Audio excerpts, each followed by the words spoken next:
There's 104 days of summer frustration till climate change comes to extend it. So the annual problem for our generation is finding a good way to end it. Like maybe swap out the light bulbs for LEDs or taking a public transport. Or the thermostat in the winter and turn it back up in the summer. Swimming tidal waves, create renewables, collecting solar power. Find a recycle bin to throw your hands in or driving the right way and sin. As you can see, there's a whole lot of stuff to end catastrophe. Come on, friends! So stick with us and grab a friend, cause we're gonna reverse it all. Stick with us and grab a friend, cause we're gonna reverse it all. Mom, the sociology 10 class is gonna save the planet!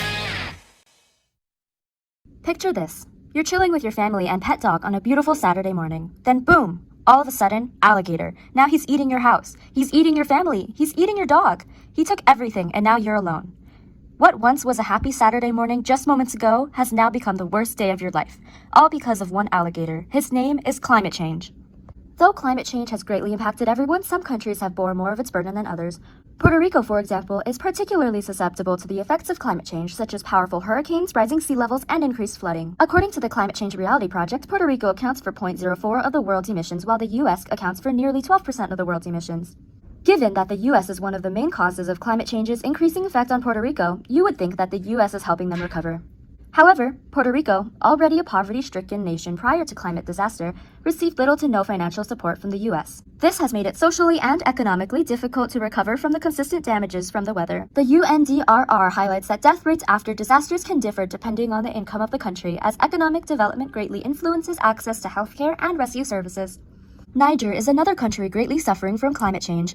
According to the World Bank, temperatures in the region are rising 1.5 times faster than in the rest of the world, and the rise in temperature will worsen food security, water scarcity, and further aggravate conflicts and humanitarian crises. To make things worse, most of Niger's population depends on agricultural work, and climate change has affected their crop yields by increasing rainfall and temperatures. Violence, sometimes related to the scarcity of natural resources, has soared in recent years. At this rate, climate change will push 130 million people into poverty over the next 10 years, and could cause over 200 million people to migrate within their own countries by 2050. It's not like we haven't been doing anything to stop this crisis. Many partial solutions exist, such as buying recyclables, owning compostable bottles and food containers, and adjusting the thermostat, according to the EPA. Though these solutions seem viable, they fail to take into account certain inequalities that make them inaccessible to certain populations. Compostable materials are often expensive, therefore unaffordable to many low-income neighborhoods. Furthermore, in some locations with unbearable temperatures, raising the thermostat during the summer would be harmful if not lethal. None of this means that the solutions aren't helpful. If you can contribute with these solutions, you should definitely do so. There exist more accessible alternatives like switching light bulbs for LEDs, using solar energy where possible, and taking public transportation. There are no excuses at this point. Everyone can do something to contribute to stop climate change. If we all do what we can ease the damage of low-income places suffering from social and environmental inequality. Because this is our only planet, and this is our only chance to save it. Don't waste it.